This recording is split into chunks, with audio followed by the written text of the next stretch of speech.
어떤 사람이 8천억의 돈을 벌게끔 디자인을 해줬잖아요. 배임 아닙니까? 그걸 의사결정한 사람 멀쩡하게 있잖아요.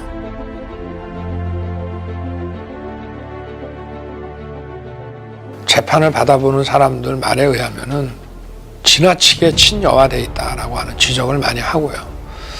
검찰은 뭐 뻔하지 않습니까? 시천만 원 대장동 수사 안 하잖아요. 지방정부가 사업을 하는데 어떤 사람이 한 8천억의 돈을 벌게끔 디자인을 해줬잖아요. 그럼 그 자체가 그냥 배임 아닙니까? 특경법 배임 아닙니까? 그래서 그 밑에 사람들은 구속이 됐는데 그걸 의사결정한 사람 멀쩡하게 있잖아요. 수사가 다 안 올라가지 않습니까? 그리고 배임 금액도 651억인가? 그걸로 했죠. 저 돈이 어디에 쓰였는지 어디로 갔는지 저 불법 자금에 대한 추적을 합니까? 전혀 안 했어요. 압수수색 했습니까? 나중에 아마 압수수색을 한 모양인데 저는 성남시청 가서 압수해온 자료가 뭔지 좀 궁금합니다. 아마 택도 아닌 것들 들고 와서 압수수색 했다고 아마 쇼를 했을 것 같고요. 중요 인물들 출금을 안 해서 다 나갔다가 나중에 다시 들어와서 지금 수사가 어떻게 됐는지 알 수도 없고, 소위 초과이익 환수와 관련된 그 인물들이 지금 연거푸 자살을 했지 않습니까? 근데 보통 자살이라는 게 검찰에서 무슨 가혹행위를 안 하더라도 검찰 수사가 압박으로 작용할 때 수사에 대한 압박 때문에 자살하는 경우가 많은데 지금 수사를 안 하잖아요.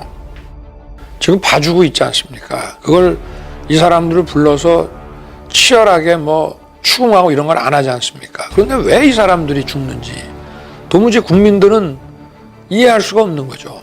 또 이재명 후보가 그동안에 뭐 벌써 한두 번이 아니고 이 언론에 나온 것만 해도 보도가 된 것만 해도 아마 한 6, 7회, 8회 이렇게 이 대장동 설계를 본인이 했다.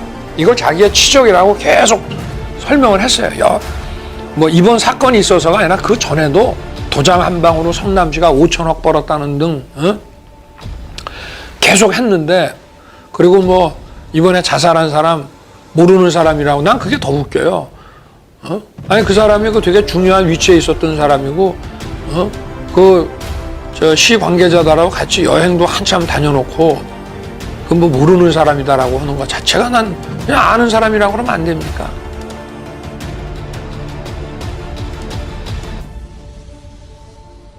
참 황당하죠. 저런 거를 저렇게 수사를 안 할 수가 없는 거거든요.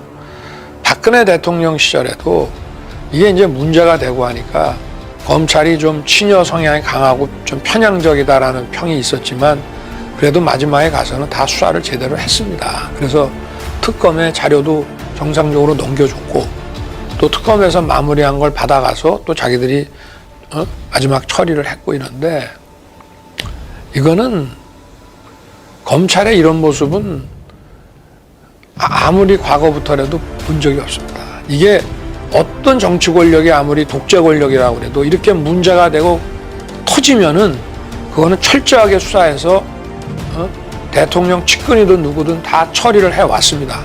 정말 그 아주 권위주의 독재 정권이어서 그런 거를 만약에 못하게 막았더라도 언론에 이렇게 드러나고 터진 거를 이런 식으로, 이거는 은폐도 아니고 그냥 뭉개는 건데, 이거는 단순한 검찰의 문제가 아니라 이 정권의 본질을 여실하게 보여주는 겁니다. 다 연관이 돼 있거든요. 김대중 대통령, 노무현 대통령, 이명박 대통령 시절에 똑같이 사정수사를 하고 정권의 그 실세들에게 칼도 겨누고 했습니다마는 단 한 번도 저나 제 윗사람들이 인사불이익을 받아본 적이 없어요.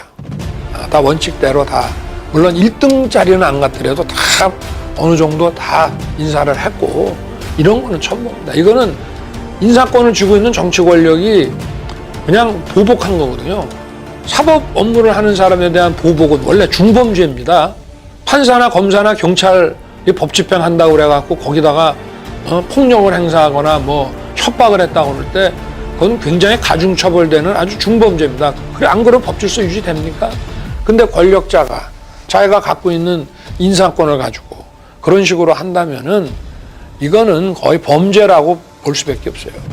이런 거를 막 감행해 나가는 거 보면은 얼마나 많은 또 비리가 많기 때문에 이렇게 무리를 하겠냐 이 말이에요. 그래서 과거에 어떤 정권도 이런 짓을 못했습니다. 겁이 나서. 근데 여기는 겁이 없어요. 보통은 겁나서 못합니다. 안 그렇습니까? 대통령 임기 5년이 뭐가 대단하다고 너무 겁이 없어요. 하는 거 보면은. 그래서 죄에 졌으니까 특검을 왜 거부합니까? 감옥에 가기 때문에 국민을 속였죠. 계속 이렇게 국민을 약탈하고 인권을 해먹게 놔둬야 되겠습니까? 국민들을 얼마나 속였습니까? 오늘 경북에 내려오는 동안에 저와 제 누이 동생까지 통신사찰 당했다는 통보를 받았습니다. 이 공수처라는 게 뭐 하는 사람들인지를 알 수가 없습니다. 공수처를 만들려고 국민들을 얼마나 속였습니까? 검찰 개혁해서 권력 남용을 막고 국민을 위한 공정한 검찰 만들겠다고 공수처 만든 거 아닙니까? 결국 국민을 속였죠. 이게 완전히 사찰 정보기관으로 바뀌었습니다. 왜 두겠습니까? 부패해서 두는 겁니다. 특검을 왜 거부합니까? 죄에 졌으니까 거부하는 겁니다. 진상을 밝히고 조사를 하면 감옥에 가기 때문에 못하는 겁니다. 국민의 재산을 뺏고 세금을 약탈하고 자기들끼리 갈라먹고 거기에 대해서 문제를 제기하는 반대편은 사찰이고 소위 대깨문이라고 하는 사람들 동원해가지고 인격 말살을 하고 머리를 들 수 없도록 만듭니다. 이 무도한 집단에 대해서 대응하지 못하도록 아주 이렇게 시스템을 다 만들어 놨어요. 언론인 사찰도 정도가 어느 정도냐면 자기 편인 어느 공직자에 대한 불리한 기사 썼다고 그 기자뿐만이 아니라 그 기자의 모친까지 사찰하고 털어대는 거예요. 우리 당 의원들 한 60% 정도가 통신 사찰을 당했습니다. 민주당이 어디서부터 내려오는지 알 수 없는 지시와 이 오도에 의해서 일사불란하게 돌아가고 이의 제기하고 반대하는 정치인들은 무슨 사이버나 이런 걸 통해 가지고 아주 인격을 말살을 시킵니다. 이 정당이 계속 이렇게 국민을 약탈하고 이권을 해먹게 놔둬야 되겠습니까? 국민의 알 권리가 있다고 하더라고요. 대장동과 백현동의 진상부터 밝히고 국민의 알 권리는 그게 우선입니다. 이번 선거는 보수와 진보의 싸움이 아니고요. 국민의 심판입니다. 대장동 국민의 알 권리가 있다고 하더라고요.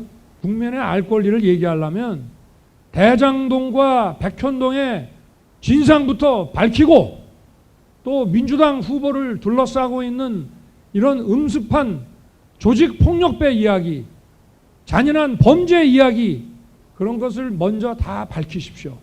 국민의 알 권리는 그게 우선입니다. 제 기억에만 한 대여섯 번 이 대장동이 이게 자기가 설계한 거고 도장 하나로 5천억이 성남시에 들어왔다 그러면서 아주 자기 실적이라고 자랑한 게 벌써 한두 번이 아닌데 모른다는 거예요. 이거를 이렇게 불법적으로 약탈해간 재산을 국민에게 돌려드리려면 어떻게 해야 되겠습니까? 정권 연장해도 됩니까? 교체를 해야 되겠죠. 민생 많이 망가졌습니다. 이 민생 다시 회복하고 살리려면 어떻게 해야 되겠습니까? 이 정권 그대로 가면 더 잘 살 수 있을 것 같습니까? 자유민주주의에서 말하는 자유는 승자 독식의 자유가 아닙니다. 힘센 사람 마음대로 하는 자유가 아니고 어려운 사람도 다 품어주고 함께 따뜻하게 배려해주고 그야말로 자기의 자아를 실현하는 데 필요한 자유를 충분히 향유할 수 있게 해주는 그런 자유입니다. 그게 바로 21세기 자유고 우리 대한민국 헌법에 들어가 있는 자유민주주의입니다. 우리 이 가치만 같으면 우리하고 생각이 좀 다르더라도 다 품고 이게 바로 정의입니다. 이번 선거는 보수와 진보의 싸움이 아니고요. 자유민주주의라는 정의와 부정부패라는 불의와의 싸움이고 국민의 심판입니다.